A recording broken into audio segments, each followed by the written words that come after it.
বিসমিল্লাহির রহমানির রহিম। সুপ্রিয় শিক্ষার্থীরা, তোমরা কেমন আছো? আশা করি আল্লাহর রহমতে সবাই ভালো আছো।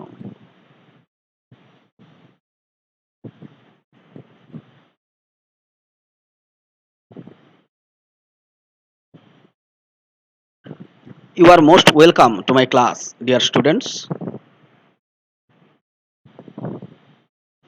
Introduction: Mohammad Rashidul Islam, Assistant Teacher English, Muslim Girls High School and College, Mymensingh. Class 7। আমি এখন ক্লাস 7 এর স্টুডেন্টদের জন্য ক্লাস নিচ্ছি। Subject English. আমি এখন ইংলিশ বিষয়টি পড়াবো।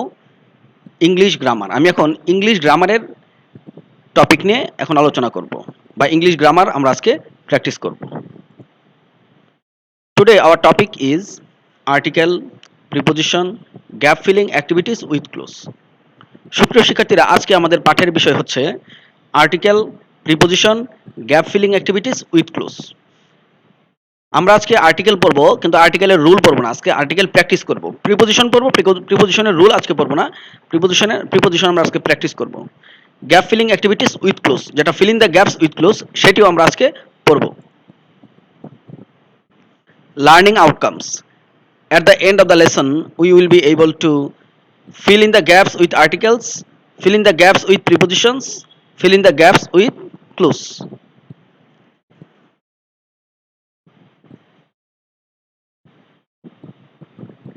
সুপ্রিয় শিক্ষার্থীরা, আমরা প্রথমেই fill in the gaps with articles পড়ব। fill in the gaps with articles. Article দিয়ে আমরা শূন্যস্থান পূরণ করব। আর্টিকেল কি? আর্টিকেল হচ্ছে এ অ্যান্ড দি। আর্টিকেল কি? আর্টিকেল হচ্ছে এ and the. A and the, এই তিনটি জিনিস হচ্ছে আর্টিকেল। আমরা এ অ্যান্ড দি দিয়ে শূন্যস্থান পূরণ করব। তবে যে জায়গায় আর্টিকেল বসবে না অথবা কোনো আর্টিকেল বসার কথা না, সেখানে আমরা ক্রস ব্যবহার করব। তো চলো আমরা এখন শুরু করি। এটি ইংলিশ গ্রামারের একটি অংশ। ইংলিশ গ্রামার বা ইংলিশ সেকেন্ড পেপারের একটি অংশ, বা ইংলিশ সেকেন্ড পেপার অংশের একটি পড়া। হ্যাঁ, feel in the gaps with articles, English second paper অংশের গ্রামার অংশের একটি পড়া। যাই হোক, আমরা এখন আর্টিকেল দিয়ে শূন্যস্থান পূরণ করছি। এখানে দেখো একটি ডায়লগ আছে, এই ডায়লগটি আমরা পূরণ করব। এখানে রিপন এবং শাহেদের মধ্যে কথা হচ্ছে। রিপন বলতেছে, hello Shahed, you look dash excited, did you answer dash all the questions. Ripon বলতেছে, হ্যালো শাহেদ, ওহে Shahed, you look dash excited, তোমাকে খুবই উত্তেজিত লাগছে, তোমাকে খুবই উত্তেজিত লাগছে। এখানে উত্তেজিত বা উদ্বিগ্ন, এখানে এটি একটি অ্যাডজেক্টিভ। এক্সাইটেড, উত্তেজিত বা উদ্বিগ্ন। এখানে সুপ্রিয় শিক্ষার্থীরা, আমরা জানি আর্টিকেল সবসময় নাউনের আগে বসে। কোনো নাউন, যেমন কোনো নাউন বা নাম, নামের আগে বসে, কোনো নাউনের আগে বসে। যেহেতু এক্সাইটেড হচ্ছে অ্যাডজেক্টিভ, যেহেতু এক্সাইটেড হচ্ছে অ্যাডজেক্টিভ এবং তারপরে কোনো নাউন নেই, যার কারণে আমাদের এখানে কোনো আর্টিকেল বসানো যাবে না। অ্যাডজেক্টিভের আগে সাধারণত আর্টিকেল বসে না, এখানে ক্রস দিতে হবে। এ নাম্বারটা ক্রস হবে। You look excited. Did you answer dash all the questions. Did you answer, তুমি কি উত্তর দিয়েছিলে সকল প্রশ্নের। Did you answer dash all the questions, তুমি কি সকল প্রশ্নের উত্তর দিয়েছিলে। এখানে অল দ্য কোশ্চেন্স, অলরেডি এখানে দা ব্যবহার করা হয়েছে কোশ্চেন্সের আগে। তাহলে এখানে আবার নতুন করে আর কোনো নাউন নেই, এবং যার কারণে আমাদের এখানে আরেকটা নতুন করে আর্টিকেল বসানোর দরকার নেই। এখানেও ক্রস হবে। Did you answer all the questions, এখানে দা অলরেডি হয়ে গেছে, এখানে ক্রস হবে। Did you answer all the questions, তুমি কি সকল প্রশ্নের উত্তর করেছিলে। এবার শাহেদ বলতেছে, নো আই কুড নট, না আমি পারি নাই। I have dash horrible experience this day. I have dash horrible experience this day, এই দিনের আমার একটি ভয়ানক অভিজ্ঞতা আছে। এখানে সুপ্রিয় শিক্ষার্থীরা দেখো, এক্সপিরিয়েন্স হচ্ছে নাউন, তার আগে হরিবল, হরিবল হচ্ছে ভয়ানক, এটা একটা অ্যাডজেক্টিভ। এক্সপিরিয়েন্স অভিজ্ঞতা, এটা একটা নাউন। নাউনের আগে অ্যাডজেক্টিভ আছে। নাউনের আগে যদি অ্যাডজেক্টিভ থাকে, তাহলে বেশিরভাগ ক্ষেত্রে আমরা এ এন বসাতে পারি। আর যেহেতু এখানে হরিবল শব্দটির প্রথম অক্ষর এইচ হচ্ছে কনসোনেন্ট, যার কারণে আমাদেরকে এ ব্যবহার করতে হবে। I have a horrible experience this day. C নাম্বারে আমরা এ বসিয়েছি। I have a horrible experience this day. The question frightened me at dash first. The question frightened me at first. প্রথমেই প্রশ্নটা আমাকে ভয় পাইয়ে দিয়েছিল, বা প্রথমেই প্রশ্নটি আমাকে ভয় দেখিয়েছিল বা ভয় পাইয়ে দিয়েছিল। এখানে দেখো অ্যাট ফার্স্ট, ফার্স্ট হচ্ছে একটি অ্যাডভার্ব এখানে, তাহলে অ্যাডভার্বের আগে তো আমরা আর্টিকেল বসাবো না। আর অ্যাট ফার্স্ট এটা একটা ফ্রেজ, অ্যাট ফার্স্ট মানে প্রথমেই, এখানে মাঝখানে কোনো আর্টিকেল বসানোর সুযোগই নেই। The question frightened me at first, এখানে ক্রস হবে, ডি নাম্বারটি ক্রস। প্রশ্নটি প্রথমেই আমাকে ভয় পাইয়ে দিয়েছিল। এবার রিপন বলতেছে dash questions are hard and tough, প্রশ্নগুলো খুবই খুবই কঠিন ছিল, টাফ ছিল, ডিফিকাল্ট ছিল। প্রশ্নগুলো খুবই কঠিন ছিল, উত্তর করা খুব কষ্টকর ছিল।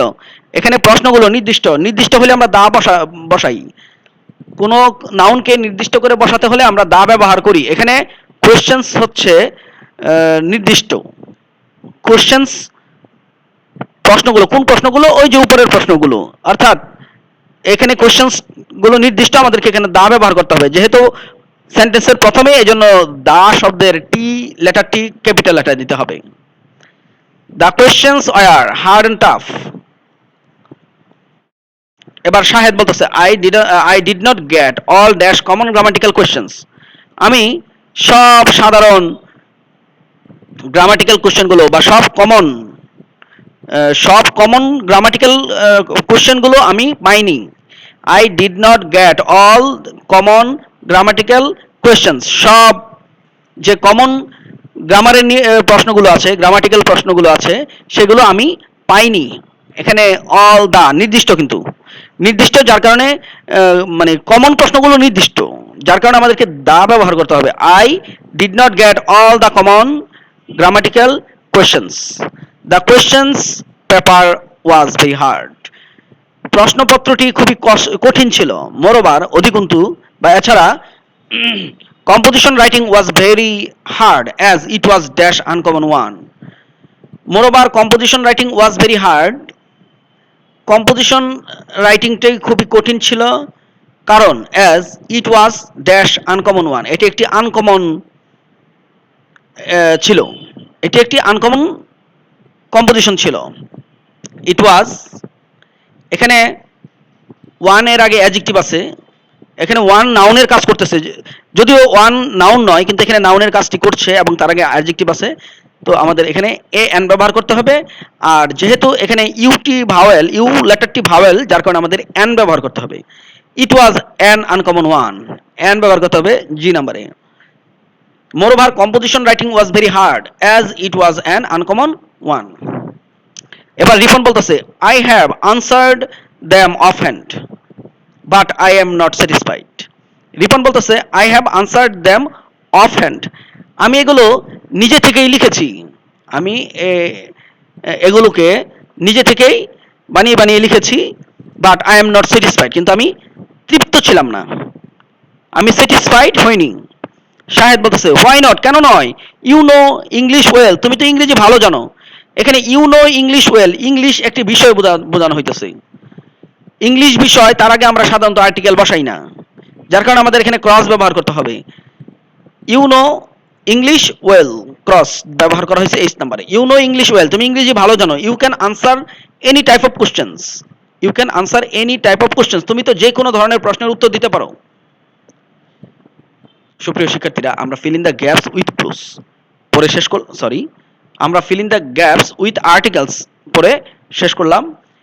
এখানে দেখো আমাদের এই আর্টিকেলের যে শূন্যস্থানটি আমরা করলাম, সেখানে আমরা গ্রামারের রুলও ব্যবহার করেছি, আবার যে প্যাসেজটি, যে ডায়লগটি দেওয়া আছে বা প্যাসেজটি দেওয়া আছে, তার বাংলাটিও কিন্তু আমাদেরকে ধরা লাগছে বা জানা লাগছে।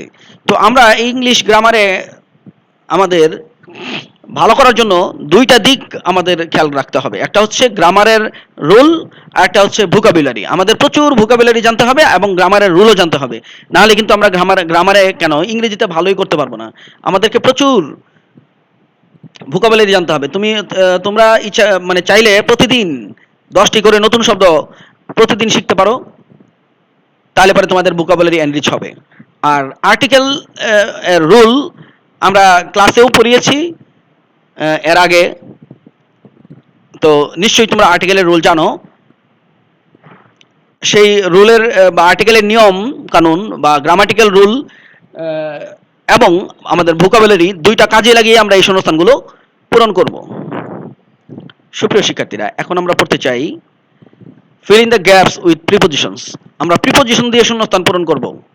প্রিপোজিশন কি এগুলো সম্বন্ধে তোমাদের আইডিয়া আছে সুপ্রিয় শিক্ষার্থীরা? প্রিপোজিশন হচ্ছে সম্পর্ক স্থাপনকারী শব্দ, যেমন in, at, on, into, with, for, এগুলো হচ্ছে প্রিপোজিশন। আমরা প্রিপোজিশন দিয়ে শূন্যস্থান পূরণ করব। এখন দেখো এই যে প্রিপোজিশন কোন কোন কোন প্রিপোজিশন আমরা শূন্যস্থানে ব্যবহার করব এগুলো কিন্তু উপরে দেয়া আছে, এগুলোই আমাদেরকে ব্যবহার করতে হবে। এখানে দেখো ইন আছে, ইন গুণন 2 মানে কি ইন ইন দুইবার ব্যবহার করতে হবে। ইন দুইবার ব্যবহার করা যাবে, আর বেশি ব্যবহার করা যাবে না। অ্যাট গুণন 2 মানে অ্যাটটাকে আমরা দুইবার ব্যবহার করতে পারবো, এর বেশি ব্যবহার করতে পারবো না। টু, টু একবারই ব্যবহার হবে। উইথ একবারই ব্যবহার হবে। অফ গুণন 2 মানে অফ শব্দটিকে বা প্রিপোজিশনটিকে আমরা দুইবারের বেশি ব্যবহার করতে পারবো না। তো সুপ্রিয় শিক্ষার্থীরা, আমরা চলো এই প্রিপোজিশন এর যে এক্সারসাইজ যে প্যাসেজটি আছে এটি আমরা পূরণ করা শুরু করি। গ্যাপগুলো ফিল আপ করা শুরু করি। প্রথমেই আছে আমরা আগে প্রিপোজিশনগুলোর অর্থটা একটু জেনে নেওয়ার চেষ্টা করি। ইন মানে হচ্ছে মধ্যে বা ভেতরে। অ্যাট মানে হচ্ছে তে বা প্রতি। টু মানেও তে বা প্রতি। উইথ মানে সাথে, আবার কখনো কখনো দ্বারা, দিয়ে, কর্তৃক অর্থ বোঝায় উইথ। অফ মানে এর। সুপ্রিয় শিক্ষার্থীরা, এখন এখানে প্যাসেজে কি আছে দেখো। হাই জয়, এখানে একটি লেটার আছে। লেটারটি লেখা হয়েছে জয়কে, লিখেছে জওয়াদ। তো hi Joy, the annual sports dash our school took place yesterday. The annual sports dash our school took place yesterday. Yesterday মানে গতকাল, টুক প্লেস মানে অনুষ্ঠিত হয়েছিল, অ্যানুয়াল স্পোর্টস মানে বার্ষিক ক্রীড়া, আওয়ার স্কুল আমাদের স্কুলের বার্ষিক ক্রীড়া প্রতিযোগিতা বা আমাদের স্কুলের বার্ষিক ক্রীড়া গতকালকে অনুষ্ঠিত হয়েছিল। আমাদের স্কুলের এর অর্থে আমাদের অফ ব্যবহার করতে হয় সুপ্রিয় শিক্ষার্থীরা। এখানে এ নাম্বারে অফ ব্যবহার করতে হবে। The annual sports of our school took place yesterday. The annual sports of our school took place yesterday. এখানে এ নাম্বারে আমরা অফ ব্যবহার করেছি। এরপর আমাদের কি করতে হবে? It started dash 8:30 AM। It started dash 8:30 AM। সুপ্রিয় শিক্ষার্থীরা, এখানে সময় দেওয়া আছে। ঘড়ির সময়ের আগে অ্যাড বসাতে হয়। এটা একটি ঘড়ির সময় 8:30, সকাল 8:30। তাহলে সকাল 8:30 যেহেতু, এখানে আমাদেরকে কি করতে হবে? অ্যাড ব্যবহার করতে হবে। It started at 8:30 AM। It started at 8:30 AM। এটা মানে এই অনুষ্ঠানটা, বার্ষিক ক্রীড়া সকাল 8:30 শুরু হয়েছিল। The headmaster hoisted the national flag, took salute dash the march past, conducted the oath taking dash the competitors and declare the sports meet open.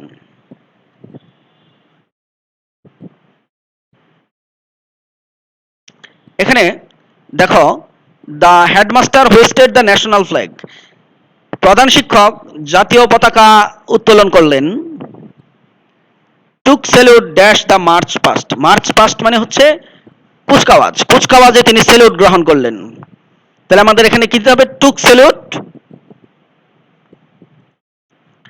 At the march past. Took salute at the march past. March পাস্টে এখানে তে বা প্রতি অর্থে at ব্যবহার করা হয়েছে। Took salute at the march past, conducted the oath taking dash the competitors. এখানে কি ব্যবহার করতে হবে সুপ্রিয় শিক্ষার্থীরা? কম্পিটিটর মানে হচ্ছে প্রতিযোগীদের ওথ টেকিং মানে শপথ গ্রহণ তিনি সম্পাদন করেন। এখানে এর অর্থে অব্যবহার করা যায়। Yes, conducted the oath taking of the competitors and declare the sports meet open মানে খেলাধুলা যে উদ্বোধনী ঘোষণা করেন তিনি। The headmaster hoisted the national flag, প্রধান শিক্ষক জাতীয় পতাকা উত্তোলন করেন। Took salute at the march past, march পাস্টে কুচকাওয়াজে তিনি স্যালুট গ্রহণ করেন, সালাম গ্রহণ করেন। Conducted oath taking of the competitors, প্রতিযোগীদের শপথ গ্রহণ তিনি সম্পাদন করেন। And declare the sports meet open, এবং খেলাধুলার উদ্বোধন ঘোষণা করেন। দেয়ার ওয়াজ এ লার্জ গ্যাদারিং, সেখানে একটি বড় ভিড় ছিল, মানে এখানে মানুষের অনেক ভিড় ছিল, স্টুডেন্টদের অভিভাবকদের অনেক ভিড় ছিল, মানুষজনের অনেক ভিড় সেখানে ছিল। The students and the guardians witnessed the sports dash keen interest. The students and the guardians witnessed the sports dash keen interest, ছাত্রছাত্রীরা এবং অভিভাবকরা খুব আগ্রহের সাথে খেলাধুলাগুলো উপভোগ করেছিল। এখানে কিন ইন্টারেস্ট, ইন কিন ইন্টারেস্ট অথবা উইথ দেওয়া যায়, উইথ কিন ইন্টারেস্ট, সাথে, আগ্রহের সাথে, আগ্রহ পরে এখানে with. The sports and the students and the guardians witnessed the sports with কিন ইন্টারেস্ট, খুব আগ্রহের সাথে ছাত্রছাত্রীরা এবং অভিভাবকরা খেলাগুলো উপভোগ করেছিল। অলমোস্ট এভরি ইভেন্ট ওয়াজ কিনলি কন্টেস্টেড, প্রায় প্রত্যেকটি ইভেন্টই খেলাধুলার যে প্রত্যেকটি ইভেন্ট আছে প্রতিটি ইভেন্টই প্রায় খুবই প্রতিযোগিতাপূর্ণ ছিল। I took part dash 100 meters race and 110 meters hurdle race, আমি 100 মিটার দৌড় এবং 110 মিটার যে হার্ডল দৌড় আছে সেই খেলায় আমি অংশগ্রহণ করেছিলাম। আমি অংশগ্রহণ করা ইংরেজি হচ্ছে টুক পার্ট, ইন হবে I took part in. I took part in 100 meters race and 110 meters hurdle race. I came out first dash both the events. আমি উভয় ইভেন্টেই প্রথম স্থান অধিকার করেছিলাম। I came out first, এখানেও ইন হবে, in. I came out first in both the events. আমি দুই ইভেন্টেই প্রথম স্থান অধিকার করেছিলাম। I came out first in both the events. The sports came dash a close to 4:30 p.m. খেলাধুলা 4:30 বিকাল 4:30 শেষ হয়েছিল। The sports came dash a close. Come to a close, এটা হচ্ছে একটি idiomatic phrase. Come to a close, এখানে শেষ হয়ে যাওয়া, ফিনিশ বোঝাতে come to a close এই ফ্রেজটি ব্যবহার করা হয়। এখানে আমাদের তাহলে টু ব্যবহার করতে হবে। The sports came to a close at 4:30 p.m. খেলাধুলা 4:30 বিকাল 4:30 শেষ হয়েছিল। উইথ বেস্ট উইশেস, শুভকামনায়, ইউটস এভার জাওয়াদ, তোমারই প্রিয় জওয়াদ। সুপ্রিয় শিক্ষার্থীরা, আমরা প্রিপজিশনের শূন্যস্থান পূরণ করতে পারলাম। উপরের যে প্রিপজিশনগুলো আছে দেখো, এখানে ইন দুইবার হয়েছে, এর বেশি কিন্তু হয় নাই। ইন দুইবার হয়েছে, অ্যাট দুইবার হয়েছে, এর বেশি কিন্তু সুযোগ নাই বসানোর। টু একবার হয়েছে, উইথ একবার হয়েছে,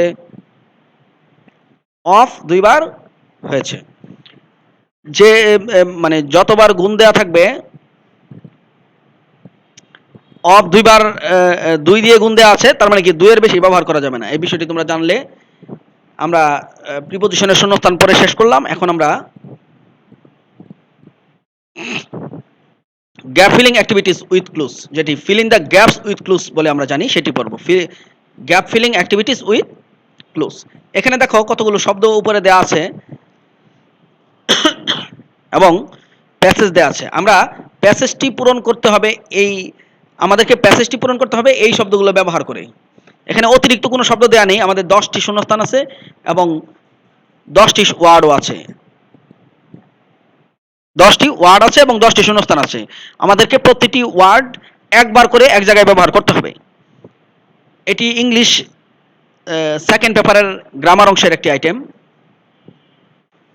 যাই হোক, এখন আমরা প্রথমে যে বক্সের মধ্যে ওয়ার্ডগুলো দেওয়া আছে এগুলোর বাংলা জানতে চাই। ট্রাইড চেষ্টা করা, এটা ভার্বের টু, ভার্বের পাস্ট ফর্ম আছে। ডেভাস্টেটিং মানে হচ্ছে কি ধ্বংসাত্মক বা বিধ্বংসী। এখানে একটা ভার্বের ডেভাস্টেট শব্দের সাথে আইএনজি যোগ করা আছে, ডেভাস্টেটিং। স্মোক ধোয়া, এক্সটিংগুইশ নিভিয়ে ফেলা ভার্ব। ওয়েন্ট, গো শব্দ থেকে ওয়েন্ট আসছে। ওয়েন্ট মানে যাওয়া, এটা ভার্বের টু, ভার্বের পাস্ট ফর্ম। রাস্ট মানে ছুটে যাওয়া, এটা ভার্বের পাস্ট ফর্ম। ডেস্ট্রয়েড ধ্বংস করা, এটা ভার্বের past form. Informed, informed, inform মানে কাউকে কোনো কিছু জানিয়ে রাখা বা জানানো, অবগত করা, এটা ভার্বের পাস্ট ফর্ম। হোয়েন মানে কখন বা যখন, বাট মানে কিন্তু। সুপ্রিয় শিক্ষার্থীরা, এখানে যে শব্দগুলো আমরা জানলাম, এই শব্দগুলো দিয়ে এখানে আমাদের প্যাসেজটি গ্যাপগুলো পূরণ করতে হবে, প্যাসেজটির গ্যাপগুলো পূরণ করতে হবে। এখানেও একটি লেটার আছে, এটা রবিকে চিঠি লেখা হয়েছে, লিখেছে Sabuj. My dear Rabi, hope you are well. আমার প্রিয় রবি, আশা করি তুমি ভালো আছো। Today I want to tell you that, আজকে আমি তোমাকে বলতে চাই যে a dash fire broke out near our house. আমি তোমাকে বলতে চাই যে আমাদের বাড়ির কাছে একটি ধ্বংসাত্মক আগুন ব্রোক আউট দেখা দিয়েছিল বা ধরে গিয়েছিল। এখানে ডেভাস্টেটিং হবে। এ ডেভাস্টেটিং ফায়ার মানে ধ্বংসাত্মক বা বিধ্বংসী আগুন। I want to tell you that a devastating fire broke out near our house. আমি তোমাকে বলতে চাই যে আমাদের বাড়ির কাছে একটি ধ্বংসাত্মক আগুন ধরে গিয়েছিল বা আগুন লেগেছিল। B number, dash I had the hue and cry, I dash out of our house and so dash everywhere. Dash I heard the hue and cry, যখন আমি চিৎকার চেঁচামেচি শুনলাম। হিউ অ্যান্ড ক্রাই যখন, যখন অর্থে হোয়েন, হোয়েনের ডব্লিউটা ক্যাপিটাল লেটার দিতে হবে যেহেতু ফুল স্টপের পরে শূন্যস্থান। B number, when, when I when I heard the hue and cry, when I heard the hue and cry I dash out of our house. আমি আমাদের বাড়ি থেকে বের হয়ে আসলাম, তাহলে কি হবে? ওয়েন্ট আউট, বের হয়ে গেলাম, যাওয়া অর্থে went out. I went out of our house and saw, এবং দেখলাম, কি দেখলাম? ড্যাশ এভরিহোয়ার, ধোঁয়া দেখতে পেলাম। Saw smoke everywhere, saw smoke everywhere. When I when I heard the hue and cry I went out of our house and saw smoke everywhere. যখন আমি চিৎকার চেঁচামেচি শুনলাম, আমি বাসা থেকে বের হয়ে গেলাম এবং চারিদিকে ধোঁয়া দেখতে পেলাম। The house on fire was very near to our house. যে বাড়িটাতে আগুন লেগেছিল সেই বাড়িটি আমাদের বাড়ির খুবই কাছে, নিকটবর্তী। অ্যান্ড দিস ইজ ওয়াই, এবং এই কারণে we all dash to the place with buckets of water. This is Y, এই কারণে we all dash to the place, আমরা সবাই সেই স্থানে ছুটে গেলাম। রাস্ট, রাস্ট হচ্ছে ঝড়ের বেগে ছুটে যাওয়া, রাস্ট দ্রুত ছুটে যাওয়া, দ্রুত বেগে ছুটে যাওয়া। And this is why we rushed to the place with buckets of water. The house on fire was very near to our house. যে বাড়িটাতে আগুন লেগেছিল সেই বাড়িটি আমাদের বাড়িরই খুব নিকটবর্তী কাছে, এবং এই কারণেই আমরা সকলেই বালতি ভর্তি পানি নিয়ে দ্রুত আমরা সেই স্থানে ছুটে গেলাম। We dash to pour water in the flame dash, because of extreme heat we could not go near the house. We dash to the pour we dash to pour water in the flame dash. কি হবে সুপ্রিয় শিক্ষার্থীরা? আমাদের F নম্বরে কি দিতে হবে? We dash to the pour water, we dash to pour water in the flame. আমরা চেষ্টা করেছিলাম যে অগ্নিশিখাতে, আগুনের মধ্যে পানি ঢালার জন্য। We tried to pour water in the flame. কিভাবে? আমরা ফ্লেম মানে অগ্নিশিখা, আমরা অগ্নিশিখাতে বা আগুনে পানি ঢালার চেষ্টা করলাম, কিন্তু প্রচন্ড তাপের কারণে আমরা পারলাম না। তাহলে কি? কিন্তু, কিন্তু মানে but because of extreme heat, তীব্র তাপের কারণে we could not go near the house, আমরা বাড়ির কাছেই যেতে পারলাম না, বাড়িটার কাছেই যেতে পারলাম না, কারণ প্রচন্ড তাপ। সেখানে আমরা গিয়ে পানি ঢালতে পারবো না, পারা যায়নি। We tried to pour water in the flame, আমরা আগুনে পানি দেওয়ার চেষ্টা করলাম, পানি ঢালার চেষ্টা করলাম, but because of extreme heat we could not go near the house, কিন্তু প্রচন্ড তাপের কারণে আমরা বাড়ির কাছেই যেতে পারলাম না। Fire brigade was dash, fire brigade মানে অগ্নি নিরাপক যে দল বাহিনী তাদেরকে, বা ফায়ার ব্রিগেড, তোমরা জানো ফায়ার ব্রিগেড কি। ফায়ার ব্রিগেডকে ফায়ার ব্রিগেডকে জানানো হয়েছিল, মানে informed, was informed, fire brigade was informed but they came late, কিন্তু তারা দেরি করে এসেছিল। Fire brigade was informed but they came late. Finally the fire brigade was able to dash the fire, অবশেষে ফায়ার ব্রিগেড আগুন নিভাতে সক্ষম হয়েছিল। Finally the fire brigade was able to নিভানো extinguish the fire. Finally the fire brigade was able to extinguish the fire, অবশেষে fire brigade আগুন নেভাতে সক্ষম হয়েছিল। But by then everything was, কিন্তু ততক্ষণে সবকিছুই ধ্বংস হয়ে গেছিল, destroyed. But by then everything was destroyed. On that day on that day on that day I was very sad, ওই দিন আমি খুবই দুঃখ পেয়েছিলাম। I think we all should be careful of fire, আমি মনে করি আমাদের সকলেরই আগুনের বিষয়ে খুবই সতর্ক থাকা উচিত। নো মোর টুডে, আজ আর নয়, ইউর লাভিং ফ্রেন্ড সবুজ, তোমারই ভালোবাসার বন্ধু সবুজ। সুপ্রিয় শিক্ষার্থীরা, আমরা আমাদের gap filling activities with clues, যেটি fill in the gaps with clues নামে আমরা জানি, সেটি আমরা আজকে এখন পড়ে শেষ করলাম। আমরা আজকে তিনটি জিনিস পড়েছি ইংলিশ গ্রামারের বা ইংলিশ গ্রামার অংশের, সেটি হচ্ছে আর্টিকেলের শূন্যস্থান, প্রিপোজিশনের শূন্যস্থান এবং অন্যান্য শব্দ দিয়ে শূন্যস্থান। তো এগুলো আমাদের ইংলিশ গ্রামারে আসে পরীক্ষায়, তোমরা এগুলো রুলগুলো জানবে।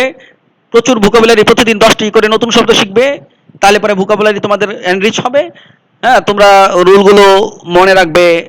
এখন আমি আজকে রুল পড়াই নাই, কিন্তু রুল তোমাদেরকে এর আগে পড়ানো হয়েছে, সেই রুলগুলো তোমরা স্মরণ করবে, মনে রাখবে, প্র্যাকটিস করবে। এভাবে তোমাদের বইতে কিন্তু এই ধরনের শূন্যস্থান প্রচুর আছে, তোমরা এগুলো প্র্যাকটিস করবে। আজকে আমাদের ক্লাস এখানেই শেষ। তোমরা ভালো থাকবে, সুস্থ থাকবে, পড়াশোনাটা ঠিকভাবে করবে।